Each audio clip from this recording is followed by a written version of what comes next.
I grew up in a large family. There were 6 kids in our family, so consequently my parents wouldn't give us an allowance. My father was a school teacher and my mother also worked part-time, but there wasn't a lot of extra cash just to kind of hand out for allowances. So if we wanted to go to the movies or wanted extra money for something, we ended up having to find ways to work, and it would include mowing the neighbor's lawn, baling hay, washing cars, babysitting, anything that we could make $1 or $2. So those are kind of the typical jobs that we had growing up. When I was in high school, I went to work at a 31 Flavors store in Albuquerque, and that was kind of my job throughout high school. It was a coveted job, as you can imagine, from people, from other students, but it was exciting. I learned a lot about how to kind of even how a business operates, how a bonus program might operate, and things like that. And so it was a good first step for me to kind of get into the business world. As you go through life, you have many strong influences, and my parents gave me an incredible grounding in values. And I think that was really the first part where you kind of learn how you're going to behave when you're out in the real world. As I go through life, you understand and you meet all sorts of different people that kind of help you along the way and help form you along the way. When I was in school, you have track coaches, you have other types of coaches that help mold you and teach you discipline and integrity and trust and things like that. When I started going to school, there were people like Frankie Clemens, who was a former associate dean at the College of Business, who kind of taught me many values. When you get out into the work world, you may not think that's as evident, but I went to work for some great people early on in my career. Adolfo Tejas at Peat Marwick gave me my first job out of school. A gentleman by the name of Mark Fry from Sierra Providence Health System in El Paso gave me a job after I went to work for Peat Marwick. I have had some incredible mentors in values and people that I respect and trust. Probably the person that I rely on most and that helps me the most right now is my wife. I've learned a lot from my wife. She is one of the most tenacious people you've ever seen. When she gets her hands on something, she just won't let go. And that's something that I've really been able to learn from as well. And I remember a story about Frankie Clemens. She was my advisor when I became a freshman. And shortly after I got to New Mexico State, Frankie started calling my professors and checking up on me. And she found out that I'd missed the 7 o'clock Tuesday and Thursday class a number of times and actually called my dorm room. And at the time, I had never met Frankie. And she said, "This is Frankie Clemens, and I want to know why you're not going to class." And of course, I'm thinking, who the heck is Frankie Clemens, and why is she calling me at 7 o'clock in the morning to get me out of bed to go to class? And over the years, I became very good friends with Frankie. I'm happy to know her, proud to call her one of my friends, and proud to call her one of my mentors as well.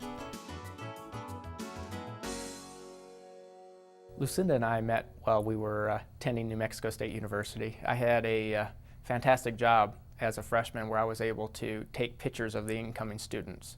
And so therefore I got to meet all of the freshman co-eds coming in and have at least a conversation with them as I took their picture.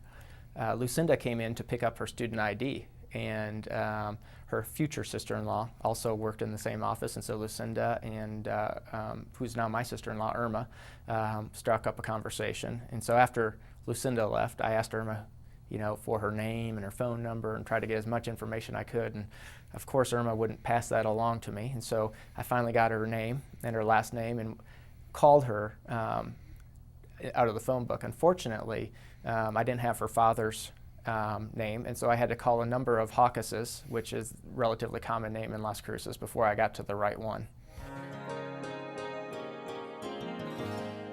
Success is when the people that you work with, both your subordinates and your supervisors, respect you. And when people respect you, they gain your trust.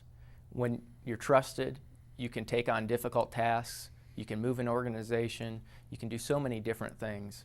Too often we just try to define success as what's the return on investment, has shareholder value gone up. Those are certainly metrics, but when you try to define only on metrics, you can always do a little bit more. It's never enough just to be kind of where you're at. You're always looking for a little bit more. But when you have respect and trust of your subordinates and your supervisors, you're able to move organizations in directions that nobody ever thought possible and really add long-term value to an organization and your relationships. And by building those relationships, you're able to really bring out what's best for the organization as well. When I talk to students that are about to graduate or finished with their education, I tell them a couple of different things. First of all, be positive. I love working with people that are positive and willing to take on just about any task. If you ask them to go and sweep the sidewalk and they say, okay, I'll go sweep the sidewalk, I would love that person. Second thing is follow through. When you make a commitment to doing something, go ahead and do it. If you can't do it, it's probably okay, but make sure you follow through and tell the person that you made the commitment to originally why you can't do it and see if there's another opportunity to move forward. The final kind of piece of advice I'd say, and this is maybe probably a little different than what other people say, is I'd say write thank you notes. I try to send out 5 thank you notes a day. I think it has an incredible impact on the relationships I have with people, just letting them know that I'm appreciative of what they've done. People of all levels of the organization are just as important as the next person. And so when you work in a hospital, the housekeeper is just as important as the head surgeon. The head nurse in the emergency room is just as important as the maintenance guy. And so it's important to thank people for what they're doing. Everybody has a job, and by following through, thanking them for those things, it sets up a whole better work environment for everybody. One of the things I admire about people is people that have the ability to go in and start a small business and build that business from the ground up. I think at some future point in my career, I'd really like to try and start some sort of a business, build it from the ground up, and just see if you can make a go of it. I have a good friend of mine, B.G. Clark, who's also a graduate from New Mexico State, a good personal friend of mine, and he's building a consulting business in Dallas. I admire him for doing that so much because day in and day out, you're on the line. If payroll can't be made, it's your job. If the front porch needs to be swept of your office, it's your job.